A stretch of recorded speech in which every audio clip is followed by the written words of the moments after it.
Thank you very much, really, to show up today. It's a great honor for us to have our guest, Professor Peter Hermann, with us today. He's from Germany. Nevertheless, he works and lives in China as well, traveling back and forth between China and Europe. Professor Hermann is a senior research fellow at the Human Rights Center at the Central South University in Xi'an. Okay? And a visiting professor at the Center for Digital Intelligence Research in Shandong province. In 2023, Professor Hermann received the China Friendship Award for Foreign Expert, and he also worked at Zhejiang University in the Max Planck Institute in Germany. I was there 3 weeks ago. Really? Yeah, my presentation in Germany was there in Munich. Yeah. Okay. Yeah. Is it Munich? I thought it was in Bonn. No, it's Munich. No, it's Munich. Okay. Is it the same one? Which one? The Max Planck Institute. Yeah. Which one? Oh, I don't know. I was in Munich, so it was. Okay. Sorry, Heidelberg. Sorry, the airport was in Munich, and then we went to. Sorry, yeah. Okay, and last but not the least, you also work for the Ministry of Foreign Affairs in Havana, in Cuba. Okay, so that's the reason why I invite you. I'm kidding. All right, I'm not an expert in law. I'm neither an expert in law and economics. So instead of wasting your time, I will immediately leave the floor to our guest, so that I will have a chance to learn something from him as well. Thank you very much. Okay, thank you. And actually, this is one of the questions talking about what are we talking about? Munich, Max Planck Institute. There are many Max Planck Institutes actually even in Munich. It's the Max Planck Society. And if we have one term, we must be precise what are we actually looking at. Getting the criteria. Now a question to you. There is a monkey, there's a coconut, and there's a fish. And the question is the relevance of equality. So get the question, what is relevant in terms of equality if you have a monkey, a fish, and a coconut on the tree?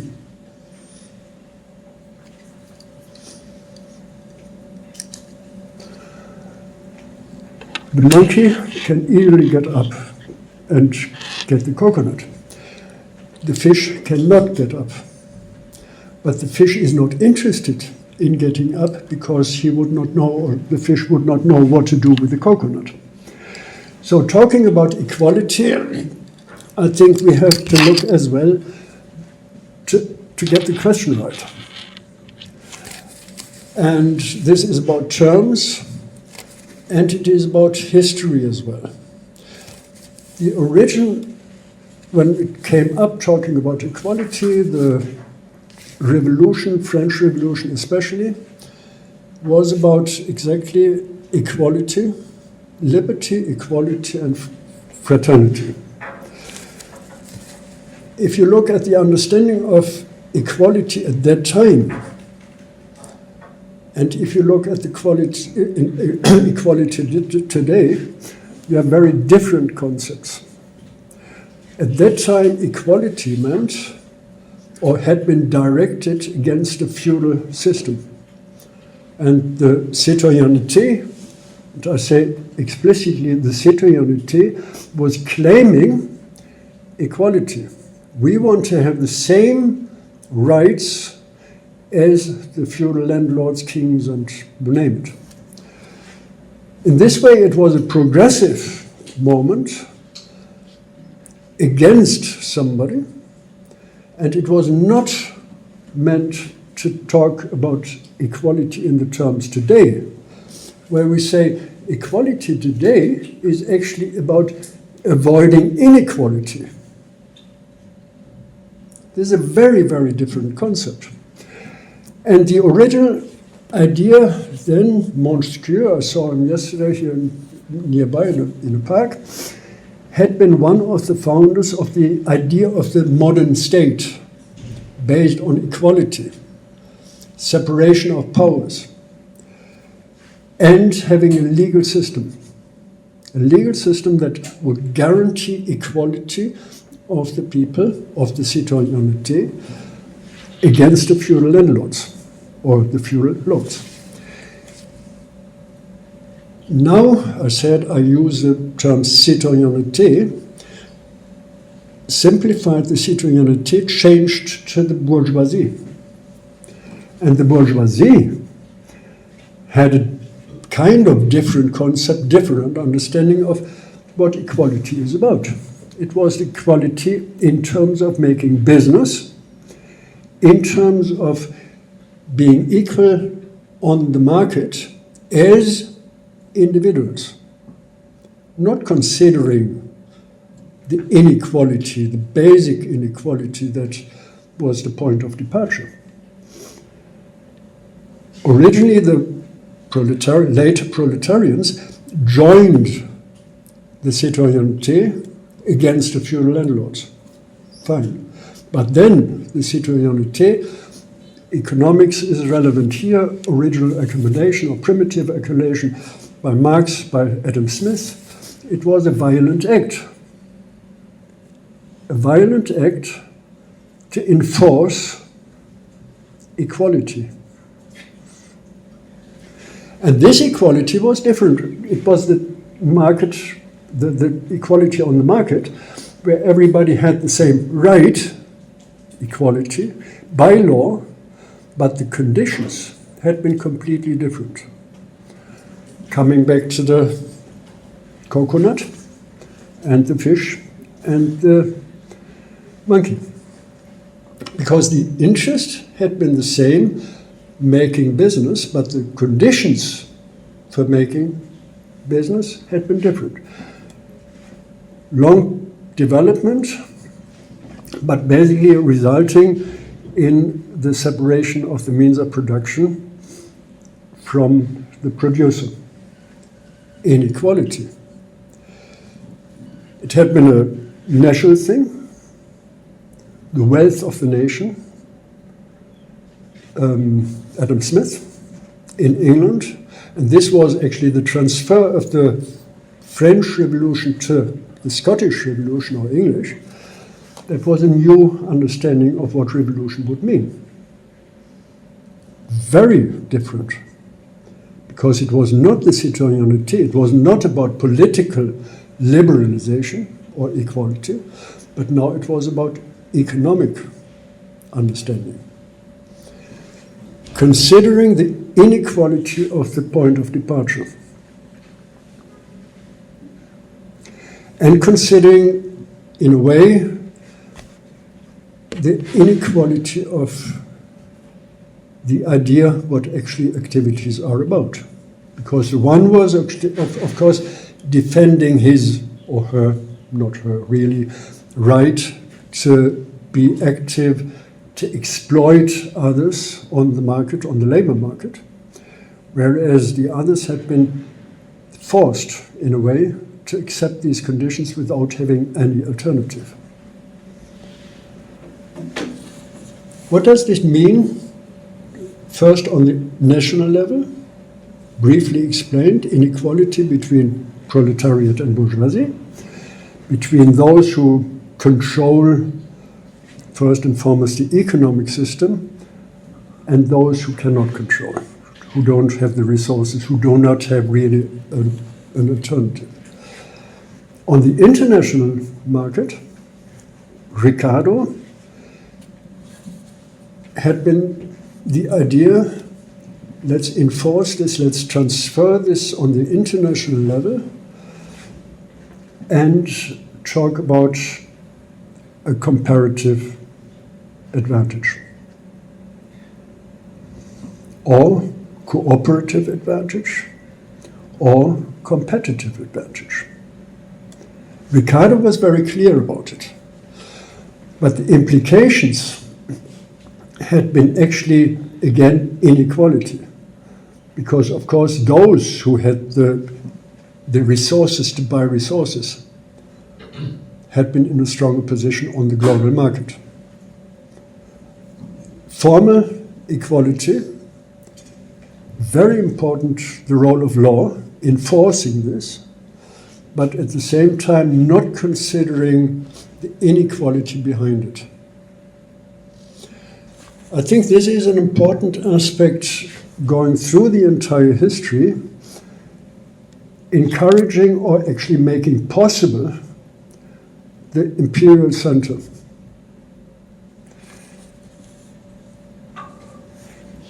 There had been provisions, there had been movements, anti-colonialism, anti-slaverism, all these things, without major successes. Until the United Nations. There had been kind of previous attempts to have something like this organization. Now they have the Universal Declaration of Human Rights as the basic instrument. And then we can ask, is it actually a legal document? If you go to constitutions, national constitutions, you usually have two parts. The one is general values about being good to each other and respecting and social responsibility, equality. But then the second part is usually the interesting part. That is defining what is actually legally binding. I talked at the Max Planck Institute for Foreign and International Law with a colleague, and I said, that was European integration. Why don't we refer to the first part of these documents, of the treaties? He said, forget it. Nobody is interested in it. What is relevant is the second part. This is legally binding. This is the same what you find with the Universal Declaration. It's not really a legally binding instrument, and it is a document basically defining the successes, the victories of the Second World War. This was Rostovian model of development. This was a certain model of accumulation. This was, if you go through the entire declaration, this was as well something of regulation. You need employment. It's not about economic activities. It is not what economy is about.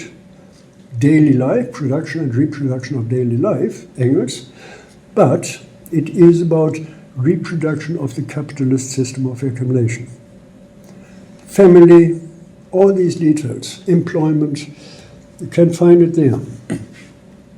There is only little leeway for alternatives of development of economic activities. So far, so good. This model succeeded in a way because there was no real opponent. There was the Soviet Union, then later China, other countries, but these had been what is called underdeveloped countries. They didn't have any real economic power. And they had been depending actually on accepting, delivering low-wage products up to a certain point. And this was, I think, an important point where the United Nations actually survived because there was no alternative. And, a second point, there was no clear vision of what this institution actually meant. There was a statement, I tried to find it back on the internet, I quoted it recently, somebody, high official, saying, we are not there to make a better world. We are just here to avoid that things are getting worse and that there are conflicts arising. So no positive vision, if you want, no global positive vision, but only for the Western model. cunning of reason, Hegel, China, Brazil, South Africa, Russia took up, developed, and got economically stronger. Bad luck. If you think, I'm here, nobody can question my position. What happened then in institutional terms is interesting as well. Now, I shouldn't say this, and I'm not completely serious about using this term. The United Nations had been a paper tiger. There was no force, there was no vision, there was no resources. They couldn't provide anything like a public good.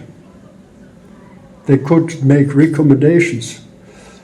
They could kind of call countries to keep with the resolutions or documents. But there was not the idea of this is a positive global model for development, and we provide what is necessary. What is necessary? This model, Rostovian growth model or development model, was accepted environmental destruction, accepted inequality in education in terms of living standards. It was implicitly accepted. It was not an accident, so the United Nations didn't interfere. It was a systemic fault, if you want. So there was no reason to interfere. There had been some crisis moments where the United Nations interfered, and this was important. The moral implications or the moral demands had been important as well, but they did not make a fundamental change.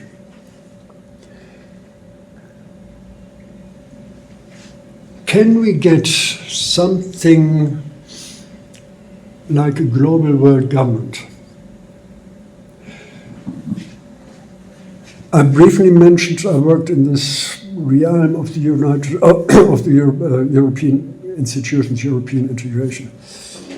What you find there is a development, economic integration, especially monetary control, to some extent, but social policy, social issues in the widest sense, education, healthcare, gender equality, had not been considered as relevant in terms of activities of the European bodies.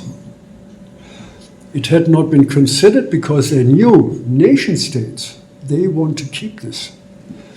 Coming back to Montesquieu, Hobbes, Rousseau, the idea was always the idea of the father of the state. So that in a way, the old tradition of the lordship of the king being transferred to the modern government.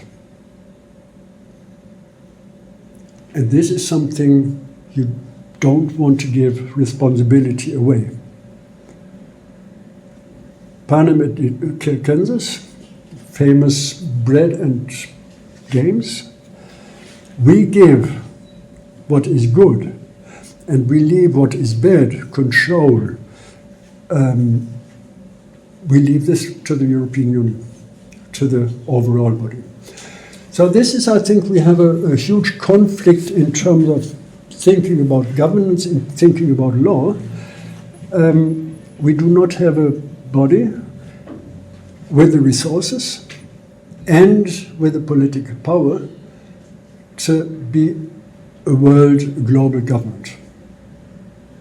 And what you find actually as well with this development, what I said, China is going, Brazil, Russia, countries taking up, withdrawal from especially the United States, but as well other nation states, Germany, France, European countries, they say, well, we don't pay anymore.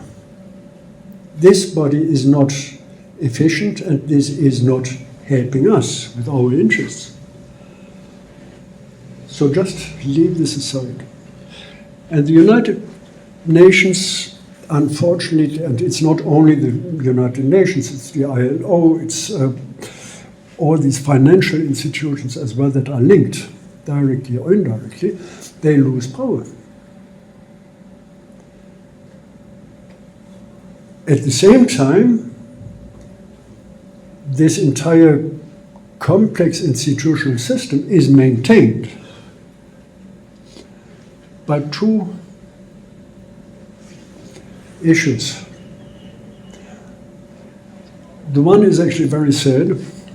I had been once in the headquarters in Vienna. There's a United Nations headquarters in Vienna as well. The guy who talked me through said, do you know what the most important thing is, what we are doing, what we are wasting our time? The order of the flags and who is sitting where. I think there are other problems on the world than the seating order of deputies of these people. The other thing is that the role of what should be the United Nations, the finances especially, is taken over by private foundations.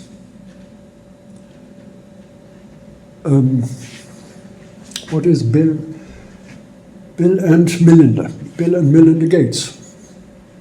They are one of the main financiers of the United Nations. They take the role over what states should do and fail to do. Now, nothing against, or not here and now, against Bill Gates and his foundation. It's not really a good idea that he gets money from investment in Coca-Cola and then runs program to overuse of sugar. But leaving this aside, if they decide from one day to another, we'll stop this program, that's it. That's the end of the program. There's no political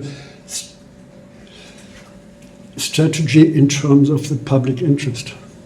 I just wanted to say there is no political strategy. There is a political strategy, but it's not in terms of we have to look for the public good, because there is no public good in their understanding. And I think this is very important to keep in mind as a question. Can we have on this level an institutional system that is dealing with global regulation, meaning I think it's about 160 countries we have, having regulation for all of these countries, relevant, where it's possible to implement them, and where we consider at the same time the inequality of the conditions. So there is at the moment a debate on a second charter,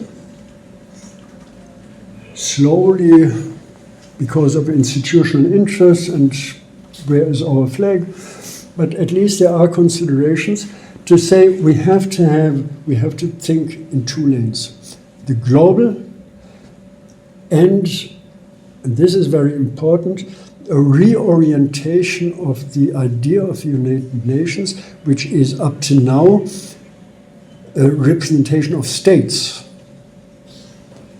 and to move this into the direction of a parliamentary assembly that represents the people, not states.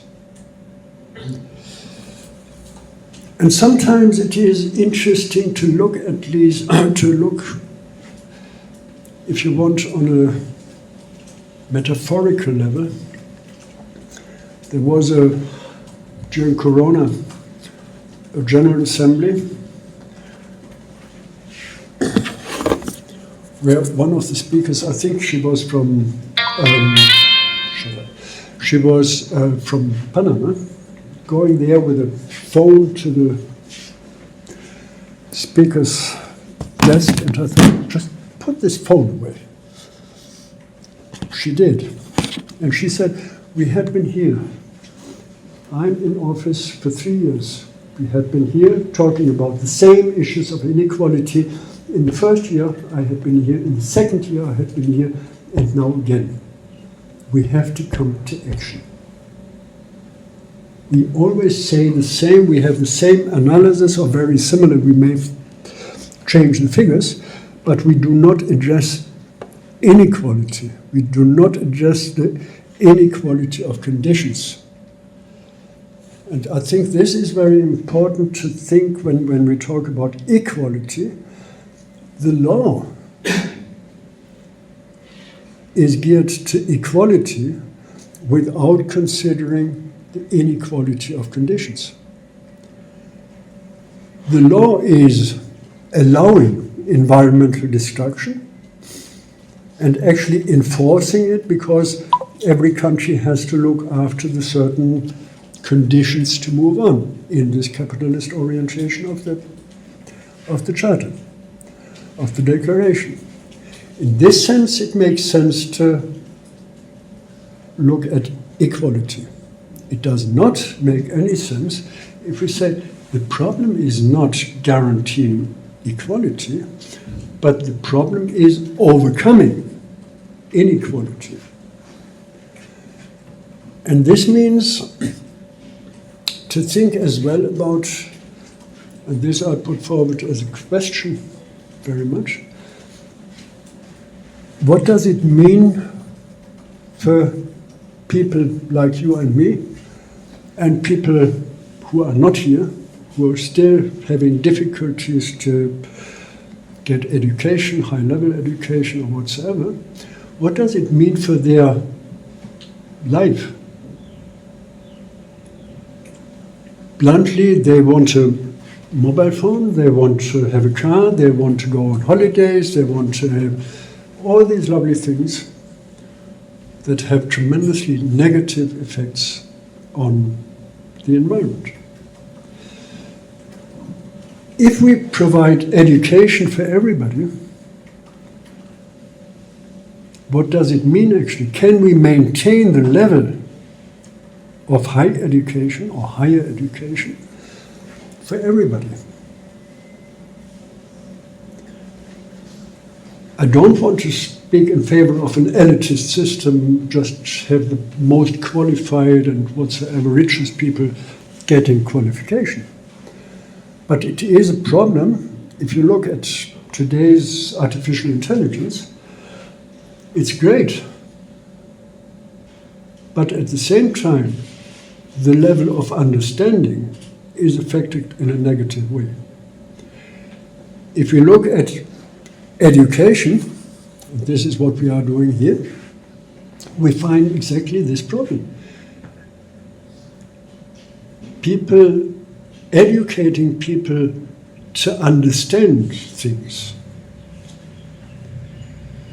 is more and more difficult. Because, again, coming back to Adam Smith, Mills, John Stuart Mills, and Bentham, it is about utilitarianism. For what do I have? I don't have to understand all these things. I just have to use it. A telephone today, a mobile telephone, does what a supercomputer did in the 1970s. And a supercomputer in the 1970s tried to replace thinking, but it didn't. But it was on the way, it was a long-term development. Can we get a high-level education or geared to understanding if we are just orienting on utilitarian knowledge? We talked yesterday about economics today. 1 line, 2 line, a curve, get the balance right. Demand, supply, equality. But what is involved? The understanding of inequality when it comes to these curves. the understanding of inequality when it comes to a different orientation, different conditions to start this process.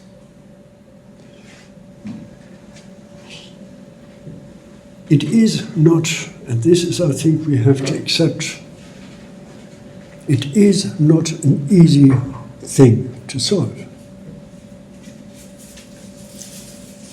We have, in different ways, negative effects, externalization of effects, of negative effects,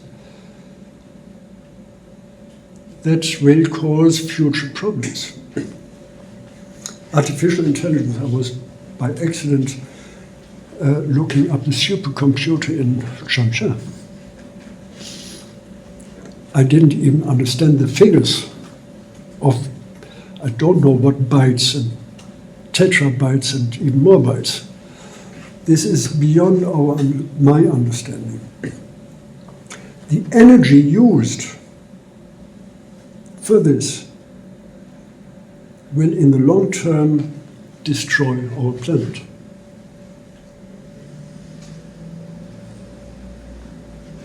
If we get everybody into education, and this is what we see already, maintaining this model, we get BA students, then we get MA students, then we get PhD students, then we get post-PhD students, then we get probably post-PhD students, or whatever the name is, having this circle, at the end of the day, a devaluation of education. It's a problem. I don't have the answer, but I think we have to face these problems. And we cannot say, okay, it's nice, we have green places. I always think, I'm here now in China, I don't know for many years, how many years. It's amazing, the green spaces. When I came here before, I thought, good God, yes, there is at least some blue if you just look up. No green. If you look today, the campus here, the city as well, Changsha, green spaces in the new areas. It's great.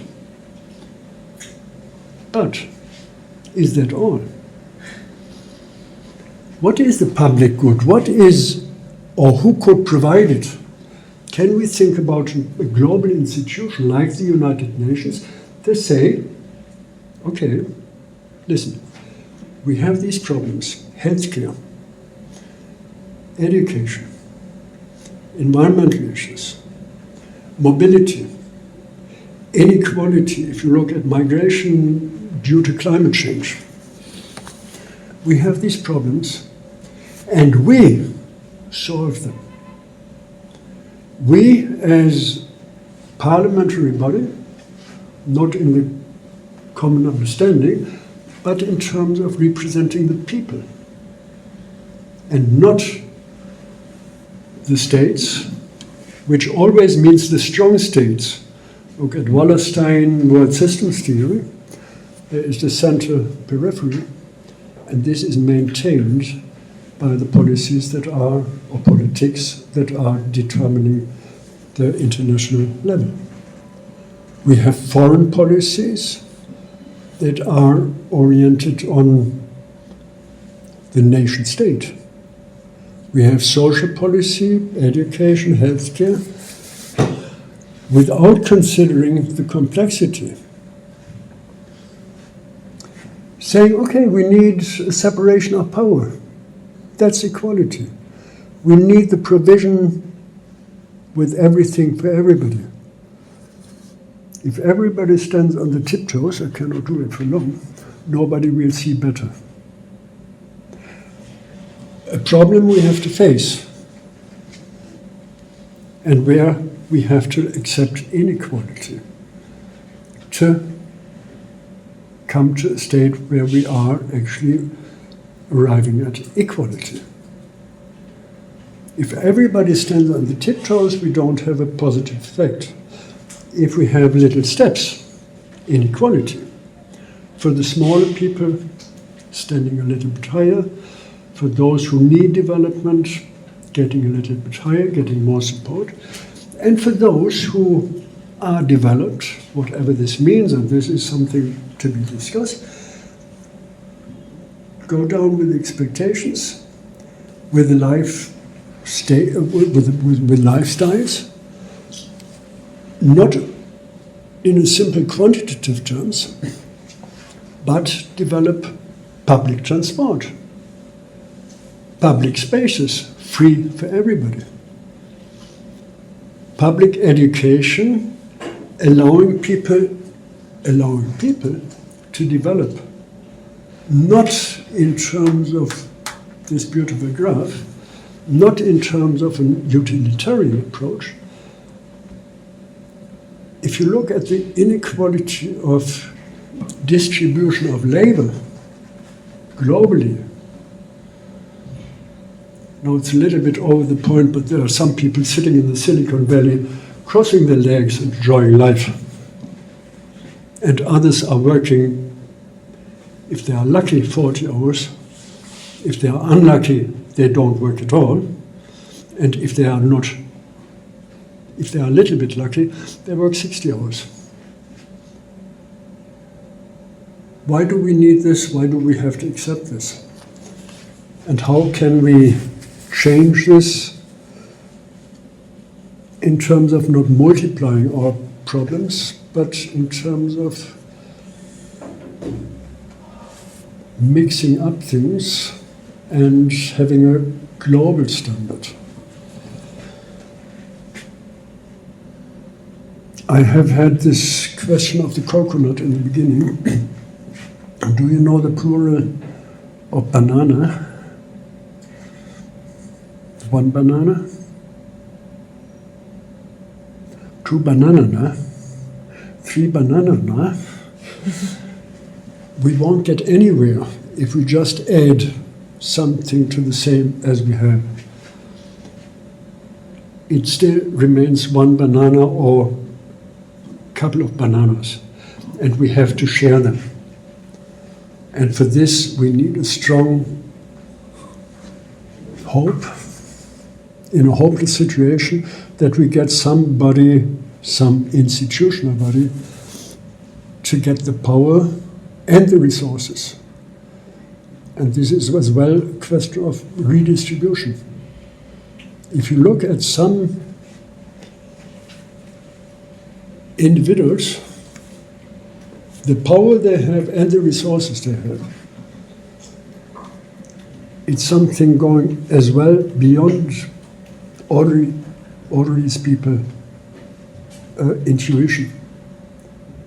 So why not say, and I think this is, from what I know in China, done, to some extent done, it's moving into this direction.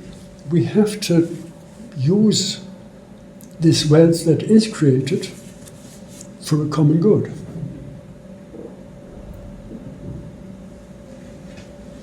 If we look, or if we can look for solutions to get this on the global level, Mark Zuckerberg, Elon Musk, Mr. Trump, redistribute the power and the resources they have. Not easy, but at least it's the direction we have to think, instead of, okay, let's get a little bit repaired there, let's get a little bit making good for the mistakes. It's important, but I think it's not the solution.